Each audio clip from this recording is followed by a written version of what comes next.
Hey, welcome to the CMO Whisper Show. I'm your host, Steve Olensky. Part marketing practitioner, part ad agency veteran, part journalist. I was a writer for Forbes for 10 years. I've had so many insightful conversations over the years with business leaders, to athletes, to celebrities, to, of course, CMOs. The only difference now is instead of sharing those insights through written form, I'm doing it this way. My guest today is Sameer Gulati, Chief Product Officer and President of Zen Business, and someone who spent more than 2 decades at the intersection of technology, financial services, and real-world business building.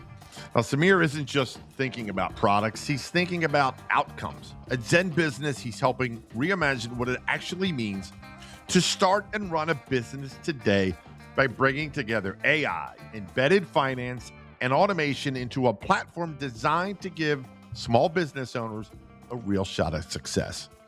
He's built his career across B2B, FinTech, and business development, consistently focused on one thing: how to create, scale, and transform. Not in theory, but in practice. And what stands out about Sameer is that he doesn't chase trends. He builds systems that make those trends actually work for people. What a novel idea. Sameer Gulati, we just met last week, and I feel like we've known each other forever. Welcome to the show. Thank you so much, Steve. And totally echo that sentiment. It feels like we have known each other for a while. That is credit to you in how you operate. Thank you so much for having me here. And as I listen to that introduction, I just feel like that is so relevant today with everything going on. So super excited to talk about everything around access to opportunity for people and related topics. Yeah, and I have to disclaim this, if you will. I mentioned to you when we first met, I am a customer. So I am, and no, this is not a paid endorsement. It was complete irony that, or coincidental that before we met, I started my LLC 4 years ago, and I'm a very, very satisfied Zen Business customer. So we'll leave it at that. But and if you need proof, I'll show you. Okay. Well, thank you. That is better than a paid endorsement, right? Of course. I mean, people know me. I don't lie. I'm as honest as the day is long. So, and when we were talking off the air, I really want to start with this because it's kind of fascinating, right? For those not familiar with Zen Business and just any company like that, not to single yours out, but I'm talking to you, but you really start as a B2C company, right? You help someone like me become a business, and overnight then you transform, almost you become a B2B platform. And it's fascinating. And I'm curious, how does that dual identity, if you will, change the way you think about the customer journey? That is a great question, Steve, and one which is exciting and challenging to solve. You know, what Zen Business and our entire company obsesses about is how do we make it easier for people like you and other Main Street business owners to become business owners. We're almost like that priest that anoints you as henceforth you shall be a business owner, right? Because we help you get your formation documents and get your business set up. And that gets us excited because that is such a critical time in somebody's journey around business ownership. It is high excitement and high stress. However, to what you said, it means that we're dealing with a consumer motion at scale, like a B2C motion when we're acquiring a customer. But the moment they become a customer, we have to move into a B2B motion. And that creates some fascinating opportunities and challenges, which, we have tackled by essentially having a very clear demarcation in our systems at the point of checkout. That was a conscious choice we made. But what's interesting is that the brand and the trust and the positioning and how we want customers to see us needs to carry across that threshold of checkout. And we've spent a lot of time. The company is now almost 9 years old, and we have helped close to 1 million business owners start their businesses confidently. And an active subscriber base of almost 500,000 people that have a very idiosyncratic, everyone has their unique snowflake journey within our systems.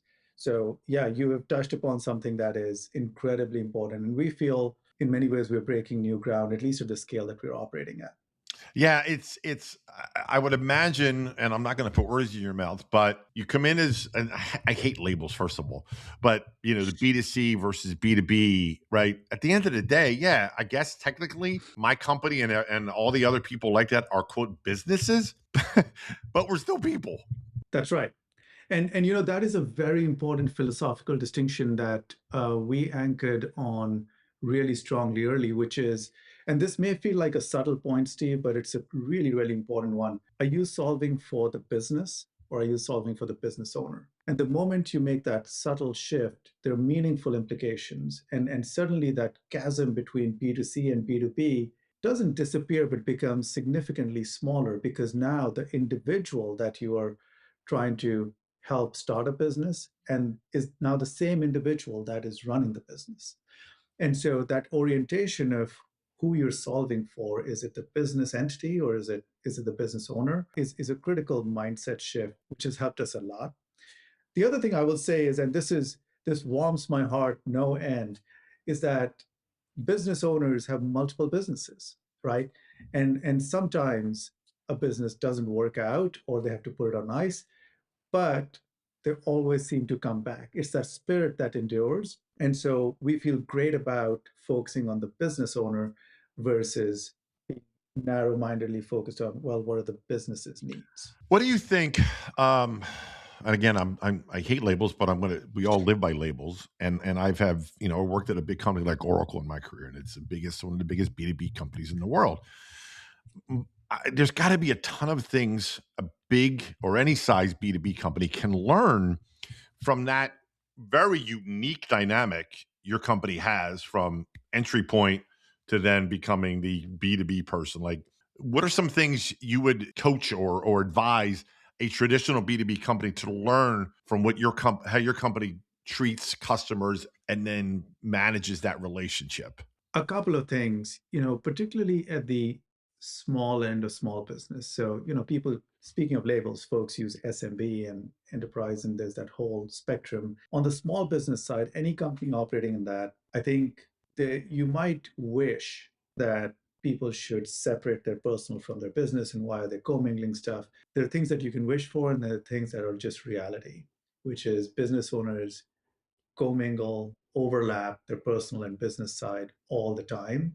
And frankly, trying to force that separation may actually be artificial and not something that is in the best interest of the business owner in many cases. And I think it's worth anyone operating in this space of helping small businesses should honestly embrace that and versus fight. I've seen so many companies trying to force and convince business owners that it is bad to commingle stuff. Yeah, sure, but the reality is that they do. You're a business owner, Steve. It's very hard for you to draw a clear line between what is personal time and time for your business, right? Of course, you try, you compartmentalize so that it is more manageable.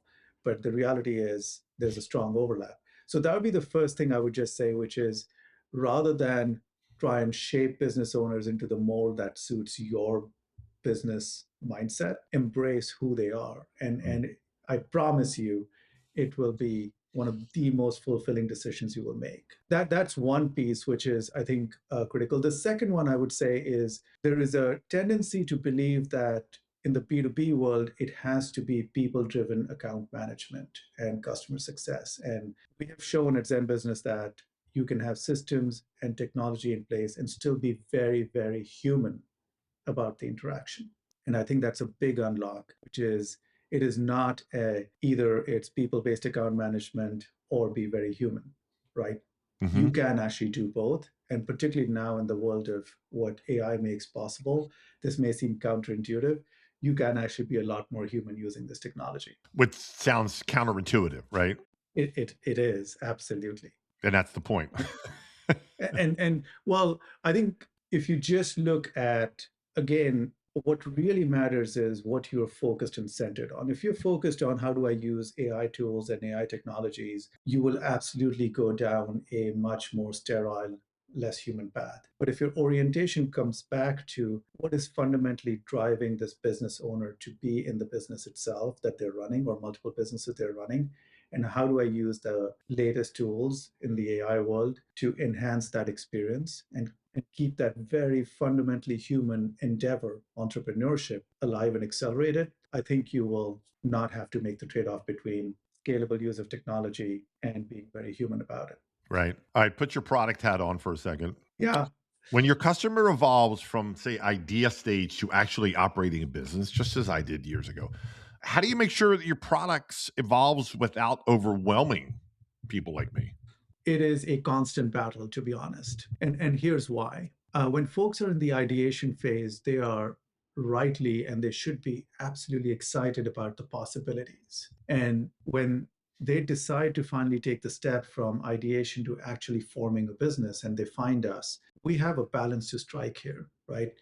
Our positioning and our promise and our commitment is we will take the friction out of that entire process for you. And for some reason, which is a much longer and significantly more boring conversation about why there is so much friction we introduce in front of business owners, at that point, we want to be your guide and make you aware of all the things that you have to do the moment you take the step into formal business ownership. But we also don't want to overwhelm you. So, our promise is that we create awareness of all the things, the different government agencies you need to deal with. But our promise is we will take care of all of that for you. And what you're faced with is a very simple choice of one of three packages, right? Like Starter, Pro, and Premium, which comes with a whole host of services, none of which overwhelm you with how do I deal with the local Secretary of State? How do I interact with the IRS? The USPTO for my trademark searches, right? And so that's how we approach it, because look, one of the most important things we're trying to solve for is how do you and other business owners get started with confidence? And that requires a balance of enough information without it being overwhelming. Do we always get that balance right? No. But are we always trying to get that balance right? Absolutely. It is a balance, and again, I can speak from very very firsthand experience. It can very easily fall into that. Oh my God, I'm overwhelmed with stuff that I don't even know, and I'm reading half the time. But none of that happens. Right. None of that happens in this experience. It's extremely user friendly for a not so smart guy like me to go, no, we got you, right? And I personally, I can't tell you how much that means to go, look, I don't know how to run a business. I don't know the back end stuff of this. I know what I know and I know what I don't know. And that's why people rely on people like you and the brand to go, we got you. So that's a That's big, right. big plus. It really is. And I'm not blowing smoke because I'm a customer, but it's the truth. And I think there's a lot of lessons for brand marketers and CMOs hearing this to go, and people have heard me say this word a lot, Sameer, is simple, right? Keep Yes. it simple. That's right.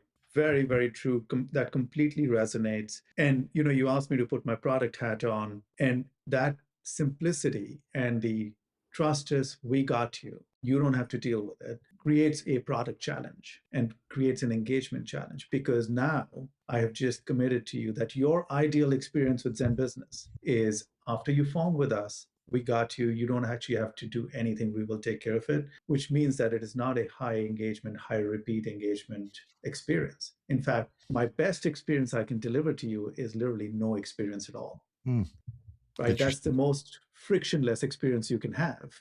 And today, what we do is we will let you know when you have to take an action, right? We will monitor your business entity and make sure it stays compliant. And that creates a whole host of different challenges, but we're absolutely committed to what we call internally DIFM, do it for me. That is a very core ethos of our product development. And that shows up in our marketing and brand promise, right? Now, we recently launched Velo, which is short for Velocity, which is our agentic AI experience. Mhm. And I'm so excited because that is actually helping us bridge the gap between keeping the confidence high, keeping a conversational guide available to you 24/7, but also creating that sense of ongoing engagement and almost like having a co-founder with you. Mhm. So, we're only 6 months in, but we've been absolutely blown away with the reception that's gotten and just how useful people are finding it. You read my mind. I was gonna transition into Velo. Sorry, it's the AI powered platform, right? And my first question about that is like, what problem would you say you're trying to solve that didn't exist before? Great question. And honestly, more people should be asking that question when deploying AI technologies, right? The problem we were trying to solve was twofold. One, folks wanted a big reason why people come to Zen Business is they're looking for access to that expertise, and they're looking for a company or a team that they can rely on to do it for them, right? And we want to make that available 24/7.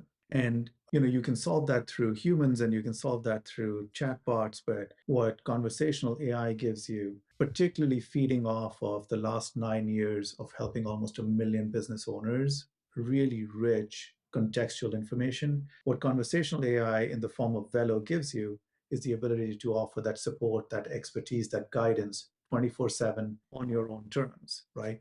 Business owners don't follow the 9 to 5. Many of them actually have a 9 to 5, and then they're running their business in the evenings and nights and weekends.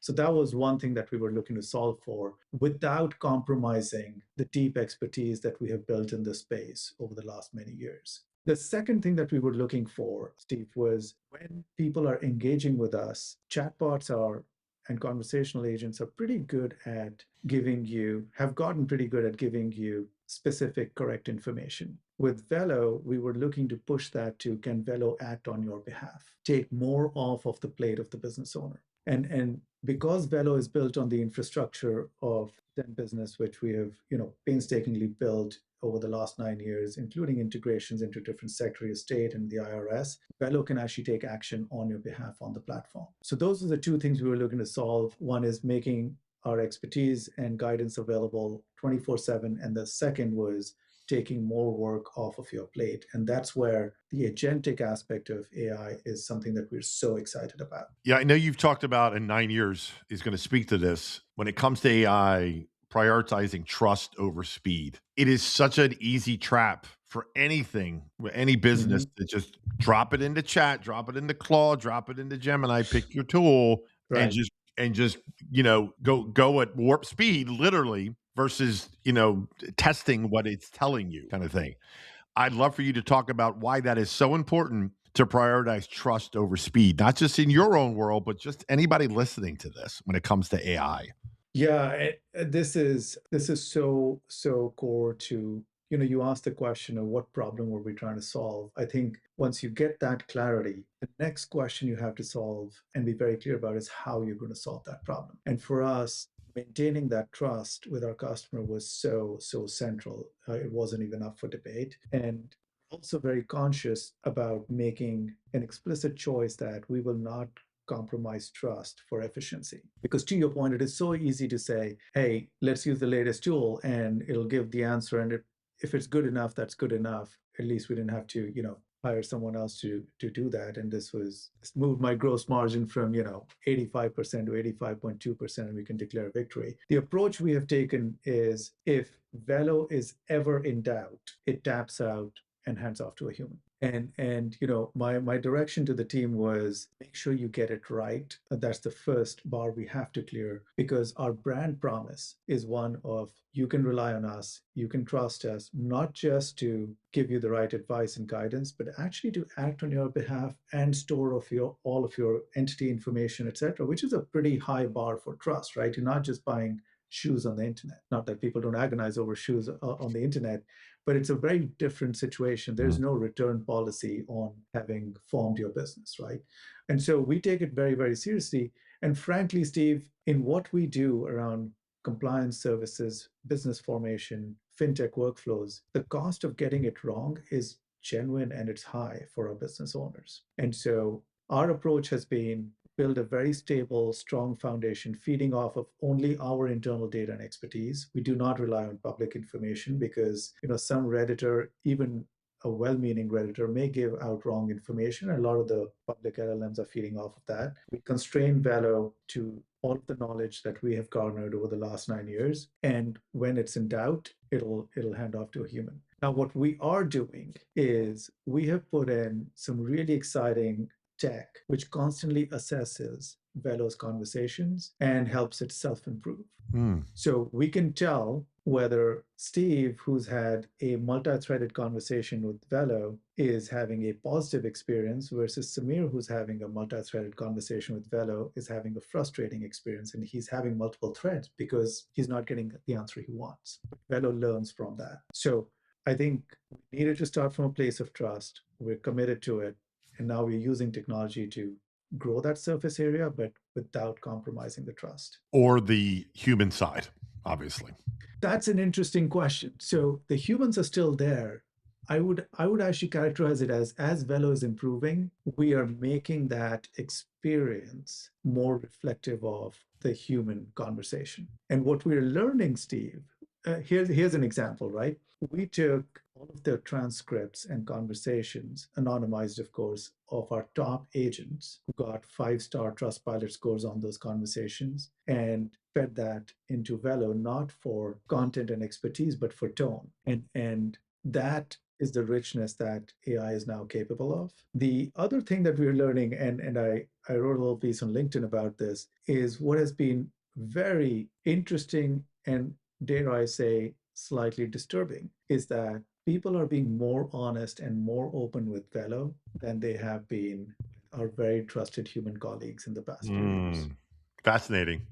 Right? You wouldn't have thought so, but I think there's something about the anonymity. There's something about not feeling judged. There's Hmm. something about being a lot more vulnerable to a screen or to a device than to a live human, even though it's on the phone. Folks are literally asking Velo about life advice, right? Mm. Folks are like, hey, I am getting divorced. Should I move my assets into an LLC? I am thinking about some life changes. I wouldn't go into those details here on this podcast, but I'm thinking about certain life changes. How should I think? Should I continue with my business?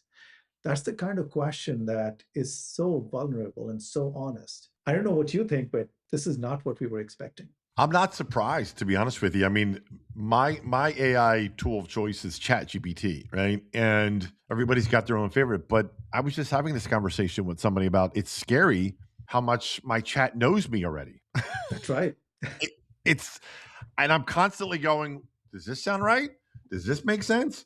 What should I make for dinner? What like it's Right. scary. It is. And look, Velo also has memory. And so now when you log into Zen Business, Velo greets you proactively and basically asks you, do you want to pick up where you left off? Right. You were thinking about hiring employees and you asked me about payroll last time. Where are you on that? What can I help you with? And when you marry that with the very human tone that it is getting trained on, and you marry that with 24/7 availability, that's a very powerful combination. It is. And then you add the ability for Velo to act on your behalf. That's the bet we're making, that we can fundamentally help business owners spend more of their time doing what they love versus getting drowned in all of the compliance and financial activities that Yep. they have to do but don't want to do. I have my hand raised.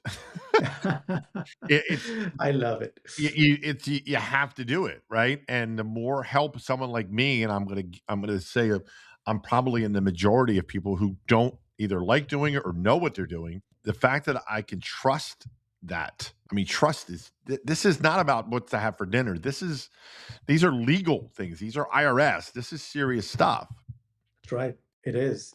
And that's why that is an unshakable, unrelenting principle for us in how we think about brand, how we think about marketing, how we think about product, how we think about operations, how we think about technology. Every single aspect of what we do at Zen Business is anchored on All right, before we get to some fun and I ask you some random 5 questions so the that. audience gets to know you as a person, I want to ask you about something. You talked about the rise of the builder. Yes. How do you define that person today? Oh my God. So here's, the what we're seeing happening. There's a lot of talk right now about the jobs that AI will replace. What I'm seeing on the ground is something adjacent to that. That people who are using AI, they're finding that the lines between different job descriptions is blurring. So between a product manager and an engineer, and between a product manager and a marketer, and a product marketer and a traditional marketer, those lines are blurring. And it's causing us to ask the question of what is the job description in this world of AI that is the most relevant? And the term we came up with internally is a builder, right? Somebody who has access to these tools, who can use these tools confidently to build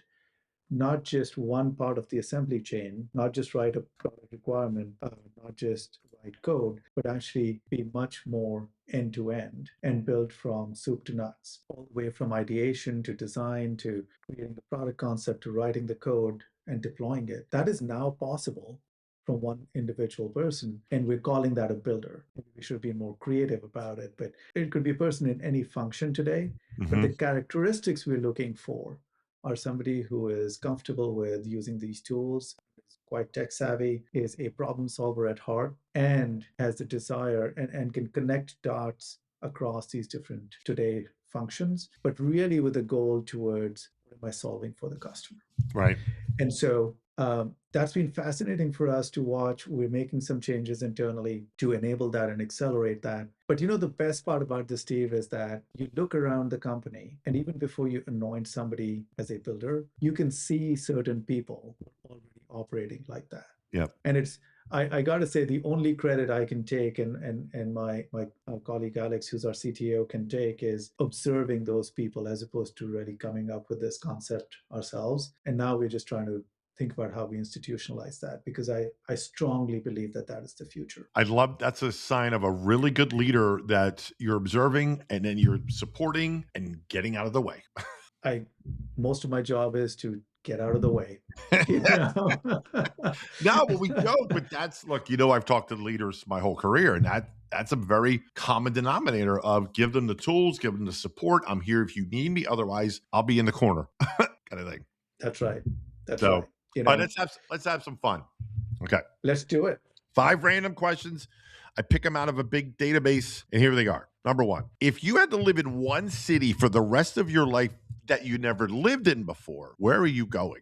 I was going to say London, but then you threw in the never lived in Exactly. before. I would pick Mumbai in India. Okay. It has all of the things that I absolutely love. A big city, absolutely bursting with energy, really connected well with the rest of the world, culturally rich. It's pretty good weather. And I got to say, Steve, like the last few times I visited, entrepreneurship, exuberance, confidence is palpable. Love it. Everywhere in that city. Love It is it. phenomenal.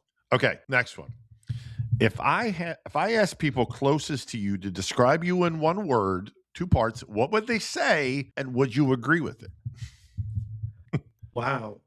That's a tough one. What would people around me say? Probably say I am steady and calm. Okay. They would be mostly right, except when they see me horsing around with my boys, or when they see me absolutely losing my, you know what, on the Yeah. golf course.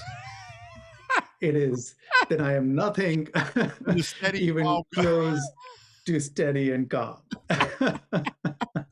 That's fair. As one who's golfed, I get it. The most calm, sane person can lose their you know what on a golf course. So I'm with you. Okay. What's one skill you wish you could instantly be great at, but outside of work? Nothing with your work. What's one skill you wish you could be great at in an instant? I would love to be a better artist.